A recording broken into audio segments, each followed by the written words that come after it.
off, China launches its Shenzhou 9 manned spacecraft into orbit, the first Chinese female astronaut to enter space on board. Hello there and welcome to CCTV News. I'm Li Dongning in Beijing. We start with our broadcast tonight with a moment that will be written into the nation's history. China has launched its fourth manned spacecraft, Shenzhou 9, from the Jiuquan Satellite Launch Center, sending 3 astronauts into the space, including the first woman. And with that, the country is one step closer to building its own space station. Jie Bai reports. 5, 4, 3. The countdown starts.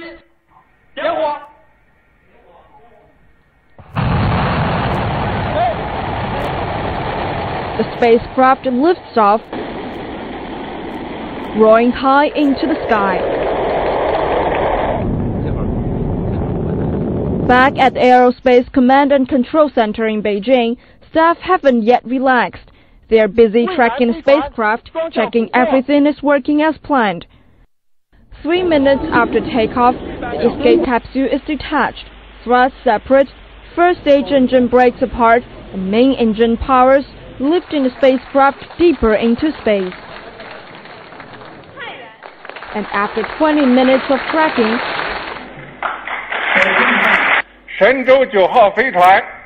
the Shenzhou 9 spacecraft has entered into orbit. I'm here to announce the success of the launch.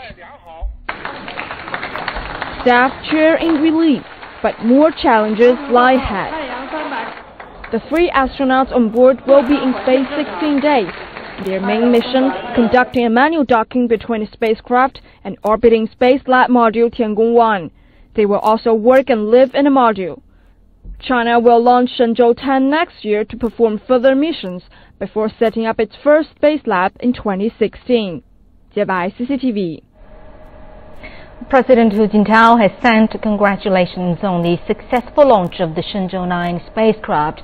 He expressed his gratitude to all the personnel participating in the launch. He said the mission is a significant step in China's manned space program, as the Shenzhou 9 and the orbiting Space Lab module Tiangong 1 will conduct a manual docking.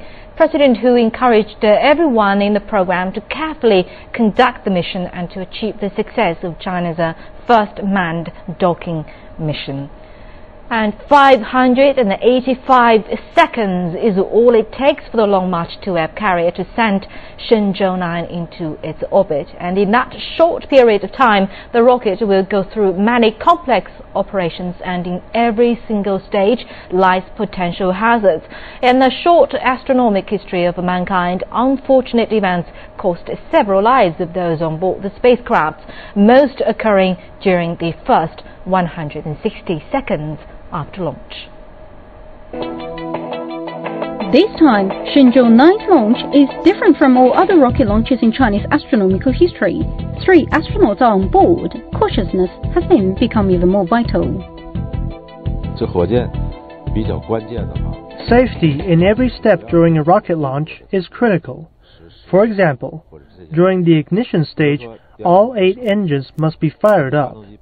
Even one engine failure would cause an abort of the whole mission. After taking off, the rocket will reach over 10 kilometers above the Earth within 70 seconds. This is when air resistance becomes the strongest, testing the structural design of the carrier.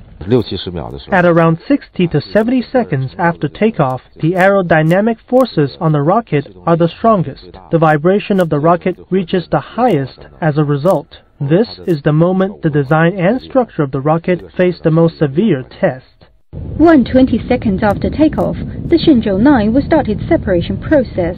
The escaping capsule will detach. Then the thrusts are separated. After that, the first stage engine will break apart from the second stage engines, and then the fairing will follow. Thrust separation involves many small maneuvers. Even the tiniest malfunction at any stage would cause big problems. The separation of the first stage engines requires smooth disassembling of over 10 explosive bolts. And the fairing cannot be thrown out. Astronauts will be trapped inside and never be able to get out. After 3.5 minutes following takeoff, second stage engines will carry Shenzhou 9 into space. Only the main engine will be powered then, lowering hazard risks and allowing the spacecraft to orbit the Earth with ease. Laura Law, CCTV. And for years, world powers have attached a great importance to exploring outer space by launching manned space flights. And this is because manned space flights not only broaden space for humanity, but also boost the development of the economy, technology and national defense. And now let's take a look at the development plans of some major powers in this field. As a world superpower, the United States developed its manned spaceflight technology during the space race with the former Soviet Union. In July 1969, American astronauts Neil Armstrong and Buzz Aldrin landed on the Moon, unveiling a new chapter in human history. In 2004, the U.S. publicized its vision for space exploration, according to which the U.S. will extend humans' presence across the solar system, starting with the human return to the Moon by the year 2020, in preparation for human exploration of Mars and other destinations. The following year, NASA announced that it would develop a reusable spacecraft that carries a maximum of 6 crew members to replace the space shuttle. Russia's aeronautics industry suffered from a shortage of funds after the fall of the former Soviet Union, and it had to resort to transporting passengers to space to channel money for the industry. After realizing the strategic significance of developing space technology, Russia's Federal Space Agency made its plan to finish construction of its capsule in the International Space Station by 2015, establish a space station at low Earth orbit by 2025, and accelerate the progress of moon landing and Mars landing. Russia plans to land on the Moon by 2025, set up a long-term observation station on the Moon by 2032, and land on Mars after 2035.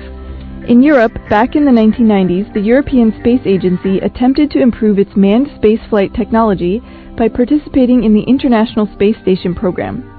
But the huge budget was an impediment to participants who could not agree on financial contributions. This slowed down the station's construction. The European Space Agency also rolled out a new plan to make breakthroughs in manned spaceflight technology. First, by establishing an astronaut training center, and second, by researching new aerocrafts. According to its Aurora plan, European astronauts will land on the Moon between 2020 and 2025, and Mars between 2030 and 2035.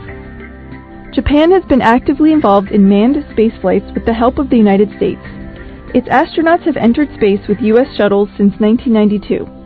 In 2005, Japan's Aerospace Exploration Agency set the target of possessing indigenous manned space technology by 2025. However, Japan has to overcome some barriers to achieve this. For example, its rockets require further improvements, and a new set of aerospace directing and controlling mechanisms should be established given that Japan hasn't mastered space vehicle returning technology.